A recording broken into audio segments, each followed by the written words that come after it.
I'm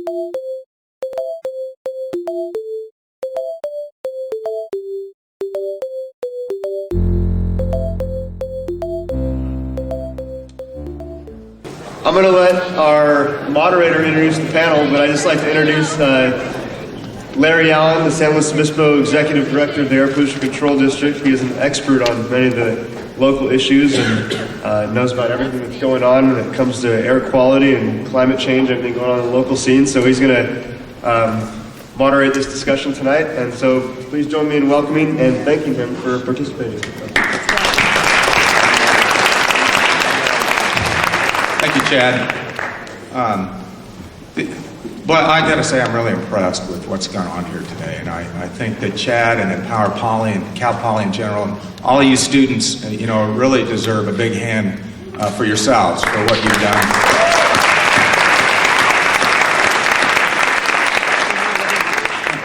I'd also like to thank our panelists here for agreeing to attend tonight and participate in what I think is a vital discussion. We're going to bring it back down to the local level here, and I'll explain a little bit about the format of what we're going to do. I'm going to allow each one of the panelists to introduce themselves briefly and make some brief opening comments for about 90 seconds. And a piece. And then I'm going to ask a series of questions to a pair of panelists. Each one of them will be paired up and answer the same question. I've got 6 questions. They'll each have 2 minutes to respond to those questions. And then we're going to, after that, open it up to the audience, the students and all the community members out there to ask questions of the panelists. And when that's done, we'll have a brief wrap-up with some closing statements by all of the panelists. So, and the panelists do not know which questions are going to be asked. It's going to be a surprise to them. So, and I'm thankful that they agreed to that to begin with. And so the first question here is for Supervisor Patterson. Are we going to introduce ourselves? Oh, I'm sorry. Thank you. I apologize. Yes. So we'll just start from the introductions from right here and move on down. Thank you, Larry. I'm Jerry Lenthall, 3rd District County Supervisor, and as I sit here, I think back, and I remember when this building was being built. Fortunately, we had a meeting a couple of minutes before we came in here, and we were down at the conference center looking at some of the pictures, so it brought back some great memories. I also want to echo the appreciation for the students that are here. I've sat in similar seats, and I appreciate your opportunity to ask questions, come through here. I do believe local decisions are the most important. What governs closest to home governs best. So I'm looking forward to a good question exchange of information tonight. And I encourage everybody, if you haven't written the question down, please do though. We have plenty of opportunity. Thank you for the opportunity to be here. Hi, I'm Mayor Frank Mecham from Paso Robles. I'm 9th generation Californian and have deep roots in this county. Pleasure to be here tonight. I learned a long time ago to remember my 3 B's, to be bright, to be brief, and to be quiet. And then pass the microphone on. Good evening. My name is Debbie Arnold. I'm sitting up here today with a diverse background, I think. I've been married 32 years to a local generational agriculturist. So that agricultural background and the influence and importance that agriculture will play in our solutions to global warming, I'm very interested in. I have, for 17 years, I taught young people. I owned and operated a preschool. I so much care about the how we leave this planet to the future generations and your quality of life after we're gone. But, and most recently, I spent almost 5 years with the former 5th District Supervisor as a county legislative assistant, and then the past 3 years working with Assemblyman Sam Blakesley, who you just heard from a little bit earlier. I understand the importance of addressing these problems, and I appreciate you having me here tonight. I'm Christine Mulholland. I'm in my 8th year on the San Luis Obispo City Council. I have been green for a while. Kermit the Frog said it's not easy being green, and for sure we've been slammed down, we environmentalists, for years for being green, and now suddenly everybody seems to be starting to get it. At least we heard maybe 50% of the people are getting it. I think we're doomed. I'm sorry. I may not be the most optimistic person here tonight. I think we're in a huge world of hurt. One of my favorite writers, Wendell Berry, said we must all learn to live more poorly. And I fear it's going to be forced on you, the younger generation. My generation has been the richest, most luxuriant living people on the entire earth ever. I think that what Lois Katz had to say is pleasant, what Sam had to say is pleasant, and it's going to get us nowhere. We have to make massive changes now, or we're all doomed.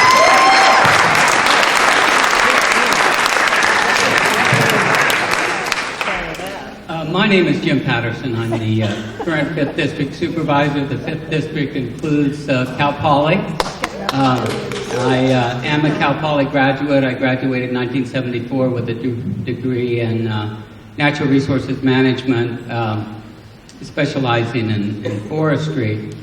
And since that time, I've made San Luis Obispo County my home. I've had a variety of professional endeavors over the years, giving me a broad background. I've farmed, I owned a nursery in Atascadero for 15 years, and prior to becoming supervisor, I managed the water conservation program for the Atascadero Mutual Water Company.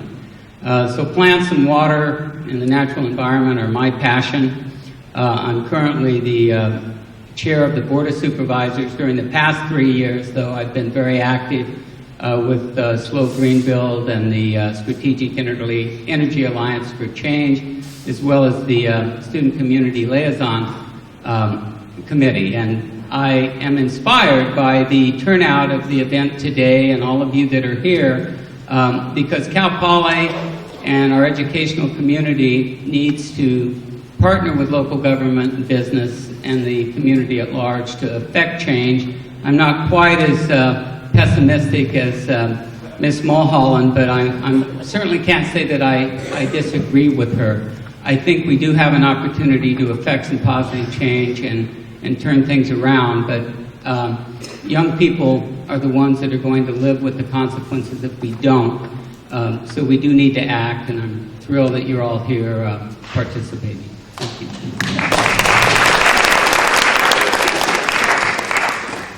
Hi, I'm Adam Hill, and I'm running for District 3 Supervisor, and this is my 13th year teaching here at Cal Poly, and I am thrilled to be part of this.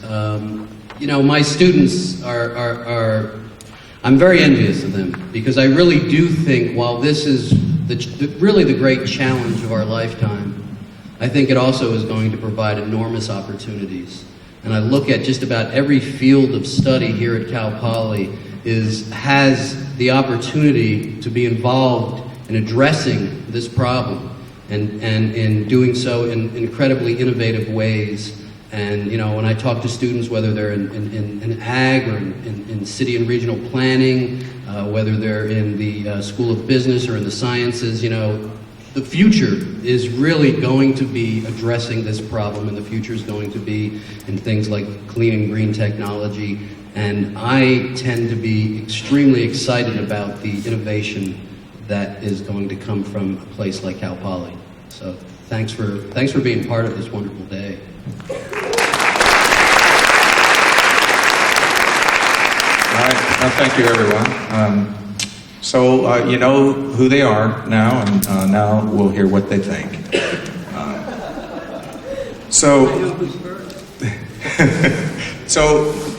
Neil has graciously agreed to use the timer here. So, and all of the people at the podium are well aware of what all the red, green, and yellow lights mean. So they have 2 minutes for each response. The green light will come on in a minute, the yellow light at a minute and a half, and the red light at 2 minutes. So, the first question is for Supervisor Patterson and candidate Debbie Arnold. As a local official, where would you place climate change in your list of priorities to address relative to other issues such as local economy, affordable housing, adequate health care, and why? And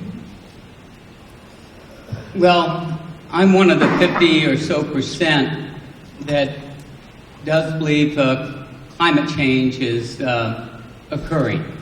And if we don't address it quickly, we will suffer the consequences even greater than are predicted. Where do I put it as a priority? I put it near the top. Of course, locally, affordable housing, I think, is the single biggest issue that we face, but climate change really transcends all of our sectors of the economy, all sectors of society. It's going to impact us adversely with jobs, with our ability to live places we're living, with our resources, our natural environment, our water supply. I think Sam summed it up best when he said that it affects our homes, our families, and our future, because it certainly does. So we need to do things now to head it off before it gets worse. And as I said, there are things that we can do right now to curb the tide of climate change and better employ our residents locally by pursuing renewable energy. We can stimulate our economy, provide head of household jobs, and further the future of San Luis Obispo County and the planet. And solutions start locally. You've heard that tonight from other speakers that preceded this panel. We can affect change locally. That's where we have the greatest input, and we need to get underway implementing the things that will stem the tide of global warming. We need to do our part. thank you, Jim. Would you like me to repeat the question? No, I'm fine with that, Larry. Okay, I looked at this question, or had a chance to look at this question, and it was funny. In thinking about that, where would I prioritize global warming when we are comparing it with our economy, the healthcare, and some of the other affordable housing, and there are other important issues. And I look at global warming as an issue that is just part of all those other issues. So it's hard to say that I prioritize that anywhere. I really think that combating global warming, and a lot of the speakers have touched on this, it's going to require a lifestyle change, and Christine talked about that. Our generation has been so indulgent and lived so excessively, and we're realizing that now, and global warming is here, and we need to make changes at the very local level, like ourselves. We need to stop using so much packaging and throwing it away and just having everything instantly at our fingertips. We need to learn to live within our means, so to speak, environmentally, if we're going to leave the planet in respectable shape to the next generation. So I'm thinking that every issue that comes before our local electeds, that the global warming and the environmental issues are just part of that, and it needs to be considered in almost every decision we make, certainly the economy and where we're putting our houses and how we're making them affordable, and our health care, and et cetera. It's part of every issue we discuss. Thank you, Deb. Okay, the next question is for Mayor Frank Mecham and Councilwoman Christine Mulholland. And let's start with Christine. Do you believe strong regulations are needed to reduce emissions of greenhouse gases, or do you believe that free market measures like a carbon tax are more appropriate, or why? Or maybe both? Well, I told my son some years ago that they don't make me dictator soon.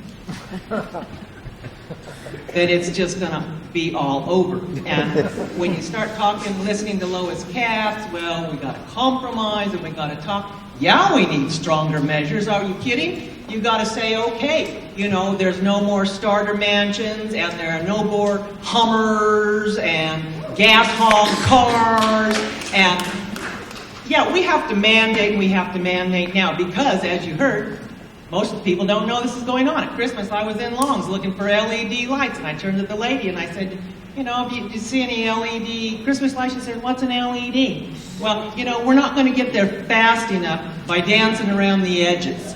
When I was in China in 1994, we were told that if every household in China at that time had a refrigerator, it would have required all the energy produced in the whole world at that time to run the refrigerators in China. And now they all want refrigerators. And we started it. And I don't think that we can make the changes fast enough by sitting around on our boards. I mean, we talk the talk. We talk smart growth in this town. We talk all kinds of pedestrian friendly, and we signed the mayor's climate agreement. Gee, many Christmas, just try to get somebody to actually vote to do something a little bit different. Ooh, don't want to infringe on anybody's rights. Ooh, don't want to make anybody uncomfortable. Well, that's just not going to cut it, ladies and gentlemen. You know, we're going to end up in the hole just as fast as we got there if we don't make massive changes. And I don't see it happening through our legislators. I don't think... Oh, I'm done here. Sorry, I hit a red light. Thank you, Christine. Well, I'm not quite as pessimistic as Mulholland. I don't want to slash my wrists and fold my tent and walk out. I think that I place an awful lot of emphasis on our youth, and I think you guys are absolutely going to be confronted with some of the issues relative to things that have been done in the past, whether they were right or wrong. And I don't think it's productive for us to point fingers and place blame. We need to get results. We need to come up with solutions. We need to address the issue and move on with it. I don't believe, and as we heard from the Congresswoman, we heard all these wonderful things they're going to do. They tell you all of the different policies. They tell you all the different programs, but they don't tell you how they're going to do it. And it's the same thing that we get from the state. Here's a mandate. You guys figure out how you do this. It has to start from a local level. And the local level, it has to have the political will to address the issue of this smart growth thing. I've not seen a lot of that in a lot of cases, but for the most part, I think one thing that people hate to hear is the word density. But the word that they hate more than density is sprawl. The more you sprawl, the more you're going to be confronted with the issues relative to the environment and the global warming issues. So I think that for the most part, I'm not big on this hammer that has to sit over my head that tells me this is what you have to do. If you have any common sense about you at all, you have to realize the fact that you are confronted with an issue here. And how are you going to deal with that issue? You have to have the political will to say, yes, here's a policy, this is the program that we're going to take to introduce that policy and act on that policy. And I could give you a number of them that we've already incorporated and that we're pushing forward with this. But I agree exactly what Christine said. You can't just talk the talk. You got to start walking the walk. You put the policies in place, you enforce the policies, and you move on.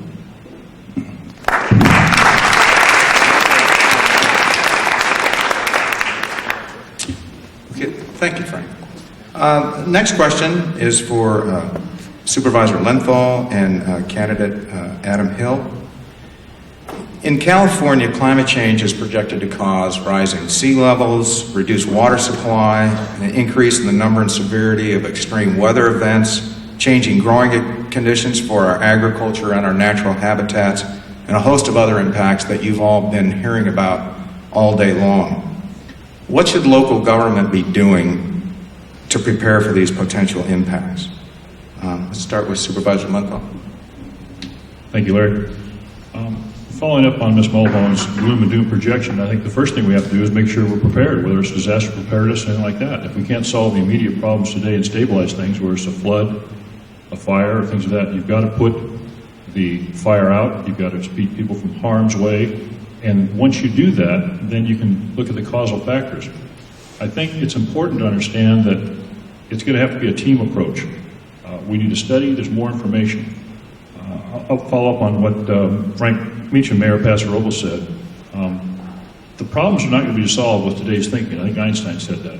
You solve today's problems with tomorrow's thinking.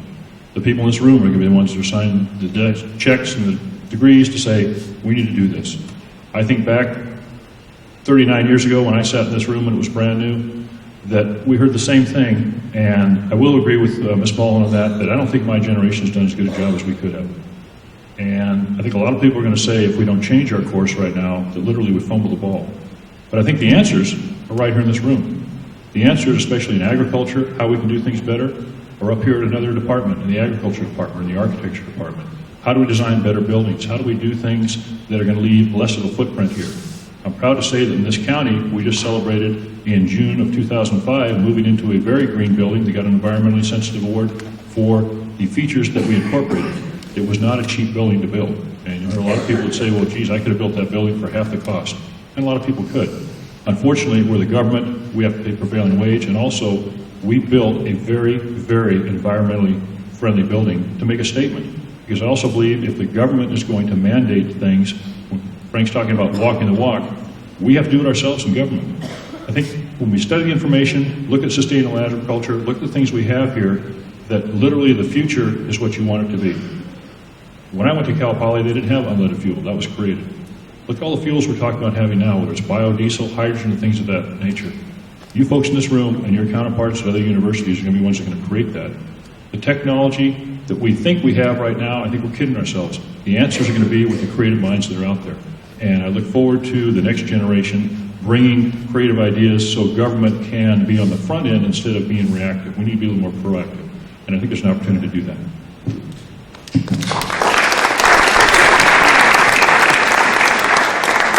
Adam? Thank you. Let's not sit back and wait for disasters. Let's be proactive about this. Let's adopt a comprehensive energy efficiency program in the county. Let's plan more smartly to reduce sprawl. You know, we talk a lot about smart growth, but we don't vote for it. Smart growth will reduce vehicle miles traveled and vehicle trips. We will get much more energy efficient, compact building, much more water efficient. We need to do these things. We need to provide incentives for green building. This is, you know, what we're seeing in the green building industry is commercial costs are coming even with conventional building, and residential costs are coming down and down and down again, and that's going to continue. We need to build more compact and smaller homes because this is also connected to our affordable housing, but these are also more energy efficient. We need to provide much more thoughtful and connected way to deal with our public transportation.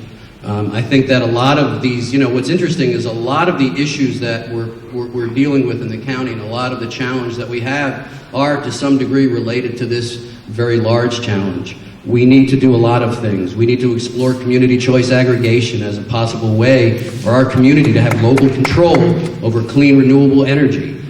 We need to encourage further development of renewable energy sources throughout, you know, and I think this requires a lot of private and public investment. But let's do it now. I mean, let's not let this be one of those issues that we talk about and we write papers about and we talk some more about. We have a lot of forums and a lot of conferences and everybody says, I learned a lot. Let's do these things. We can do these things. We can meet this challenge. We all have to do it. We got to do it now. Thank you.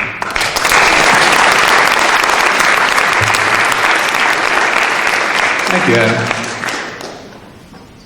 Next question is for candidate Debbie Arnold and Christine Mulholland.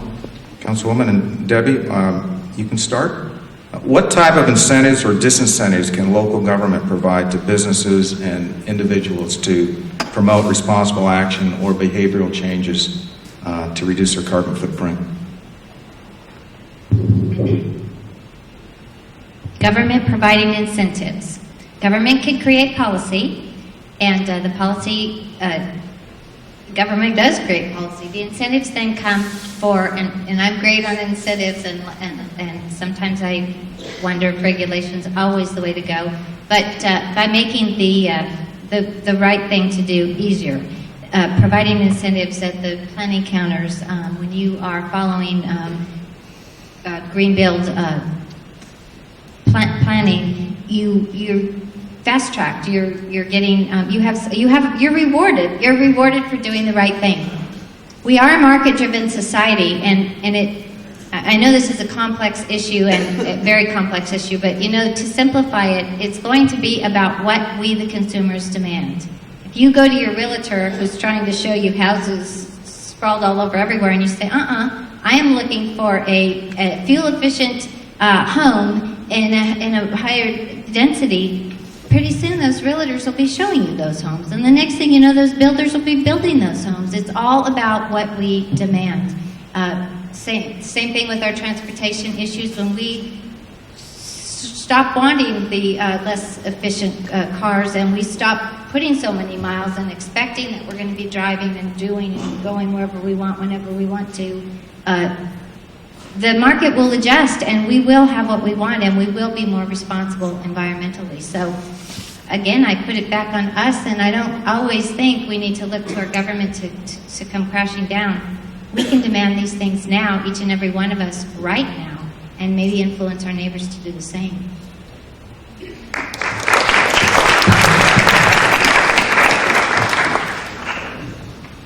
Well, contrary to the way it may have sounded, I'm not entirely pessimistic. If I didn't have a little drop of optimism, I would have drowned in despondency years ago. I do believe what Lois Capps and Sam were talking about, some of those things are just a little too little, a little too late. But I continue to believe that we must try to make a difference.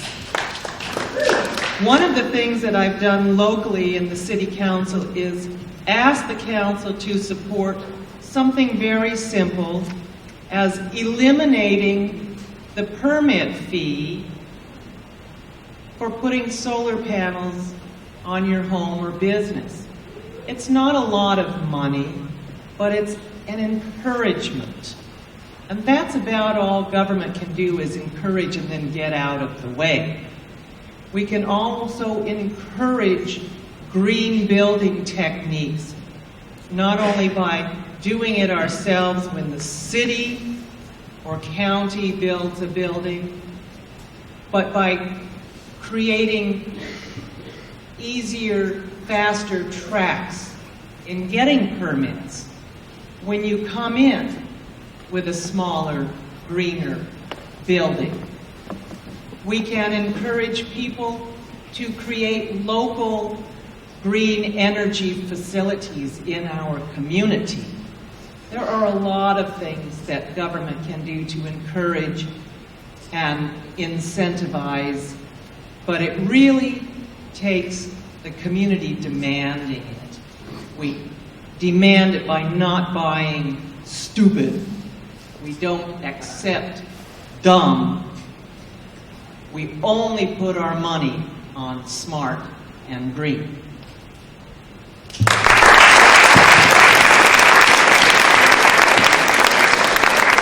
Thank you, Kristen. Okay, next question. This one is for Supervisor Lenthall and Supervisor Patterson. What role does local land use development play in contributing to climate change, and what type of changes, if any, are needed to reduce those impacts? You want to start, Jerry? The items that have been covered, you're going to see are a constant theme tonight. The build green, always a big part of that with the architecture classes. Environmentally focused classes. Those classes weren't offered 20 or 30 years ago. So this is what I was referring to earlier when I say you're going to solve tomorrow's problem with a different mindset and different way of thinking. Agriculture that's sustainable, additional research. Organic farming, using less pesticides, cutting-edge technology. A lot of those things came here at Cal Poly. Anyone here jog up Stenner Peak Road by the water filtration plant and see all those avocado trees over there? Many years ago, when they first put avocado trees out there, they used to irrigate by flooding troughs and fields out there. It was very wasteful of water. It was a Cal Poly project that said, I think we can grow a better avocado. We can use less pesticides. We can put something on a drip system and have less labor intensity and create a higher yield for our product. Those are the things that came out of this school. Those are the ideas that I think are going to continue to solve some of the problems here. I have a lot of faith in the future of this country because of schools like Cal Poly and people like yourself. They're going to say, we demand a better way. We are going to produce more avocados per acre, we're going to use less pesticide, we're going to use less water, we're going to figure out a better way to do it. The answers, again, are in this room and in other universities around here. So I think we focused on that. That's the important aspect that we should never lose sight of.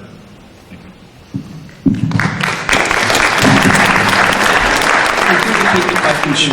The question was, what role does local land use development play in contributing to climate change? What type of changes are needed to reduce those impacts? Well, what land use does is it determines what kind of development can occur in a given location. And when you speak to that, you need to look at your job housing balance. Where are people living and where are they working? Smart growth has been mentioned several times tonight, and there's several principles that relate to smart growth, but they boil down to really making sense out of where you live. Providing services for people where they live so they aren't required to drive in vehicles to get to shopping, to get to schools, to get to other services. Smart growth is simply focusing the growth to urban areas where services are. And you've heard tonight that it makes sense. You've got density, the alternative is sprawl. The farther away you get from the services you need, the more you're required to drive vehicles, which is one of the primary polluting sources for greenhouse gas emissions. In San Luis Obispo County, it's between 40 and 50% of the greenhouse gases generated in San Luis Obispo County come from vehicles.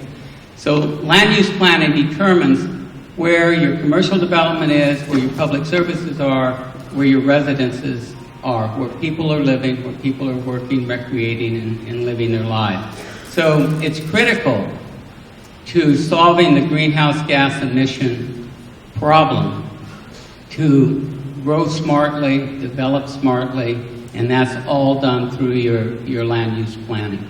And what we can do is, Christine put it bluntly, we need to focus where we put that development. We need to mandate through our zoning laws and through our development processes where it makes sense to grow, improve our job housing balance in the county.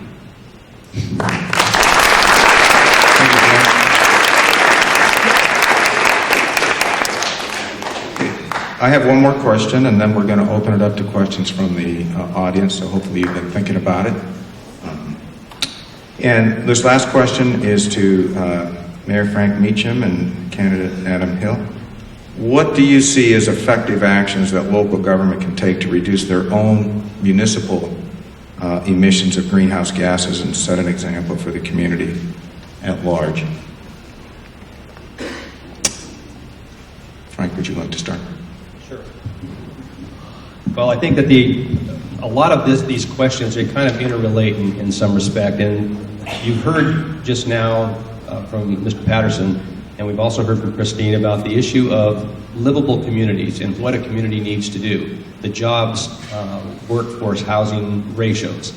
And once again, that is the talking the talk, but are you walking the walk? And the other part of that issue is show me the money.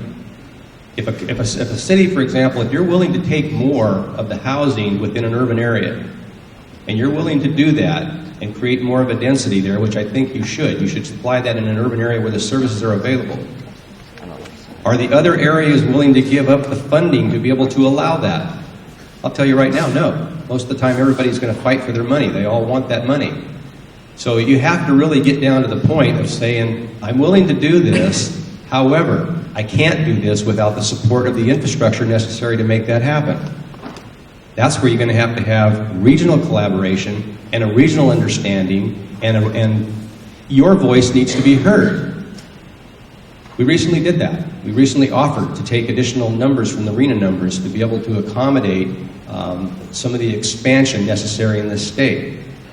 It wasn't met well, I can tell you, because you don't want to give up. Nobody wants to give up the money. Nobody wants to give up the infrastructure costs relative to putting that in place. So I think you have to be able to do that. But on another part of that, I think that this document right here, this is the economic strategy that we put together that basically addresses the issue of livable communities, traditional design neighborhoods, where they're neighborhoods where people can work, where they can shop, where they don't have to drive anywhere. But you can't take all of this without having the funding capacity to be able to accommodate that as well.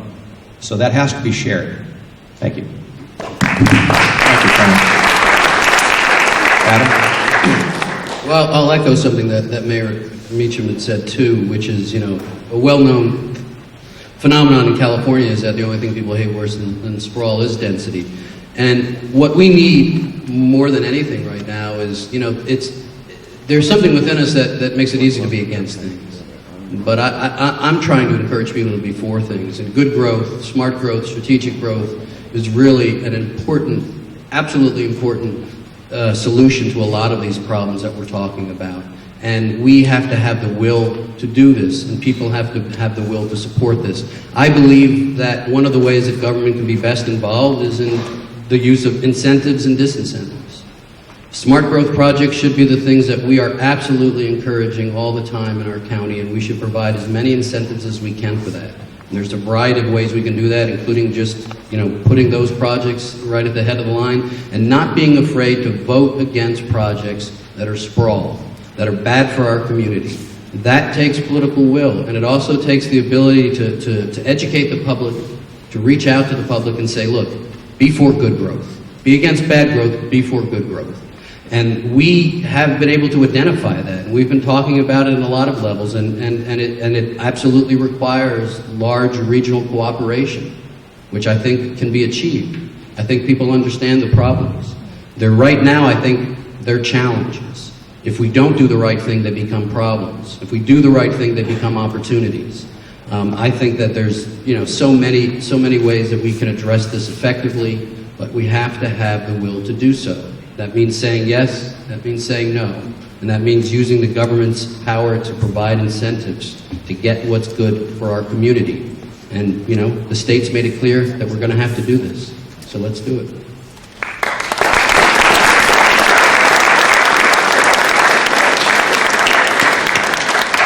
Okay, we have, I think, Chad and maybe one other student out there with the microphone, and so let's take some questions. And what I would like to do, I want to make sure that we spread the questions around among the panelists here, and so try and direct your question to a panelist, and then we can... Yeah, mine is directed to Frank Mecham. I'd like to ask how Paso Robles is going to deal with the water shortage that could be coming up in the future beyond the pipeline. Okay. The issue of water, that's I can probably talk about water longer than I ever want to talk about water, but I think that we live in an area, and in California in particular, we cannot continue to use the resources that we have and look at the resources we have in the same way that we have in the past. Now, having said that, when you have to supply housing that's dictated by the state, one of the things that they do not incorporate into their mandate, if you will, is the resource capability to address that.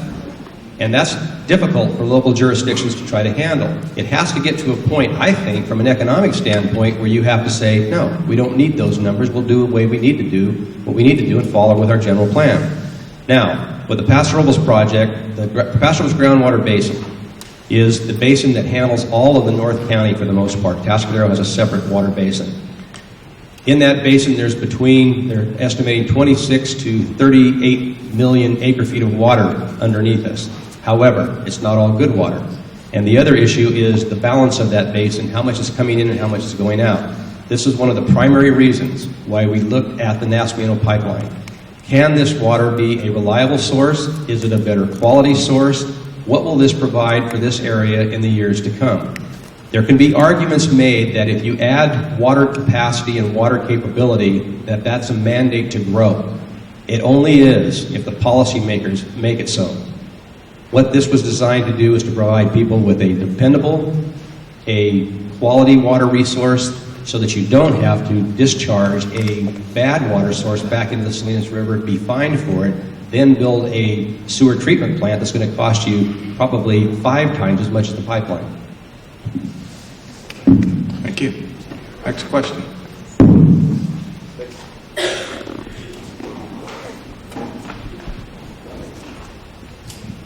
Hi, my question is for Christine Mulholland. I just want to say you're awesome.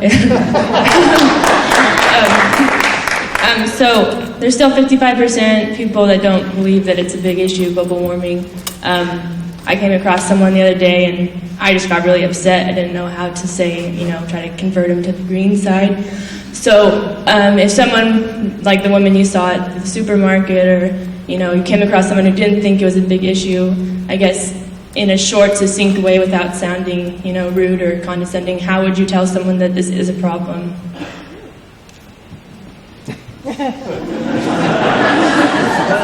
Okay, I was wondering if I was going to get a chance to do this. I'm just going to sing you a song. This is from Cobra Skull's album.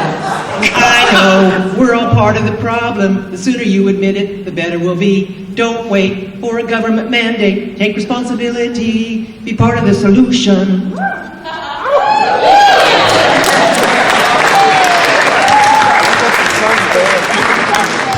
We have to do it ourselves. We can't make other people do it. So we have to be the change we want to see. We have to conserve. We have to consume less. We should never see a goddamn plastic cup or bottle on the table ever again. Everyone ought to carry one in their backpack or their car. I have 3 in my car. If I ever want a cup of coffee or a glass of water, I have a cup. I mean, the trash we throw away, you shouldn't be able to fill your waste wheeler in a week. It's just outrageous. We can't make other people do it, but we can talk about it whenever the opportunity is right. The Maharishi once said, nobody can teach anybody anything, but anyone can learn anything from anyone.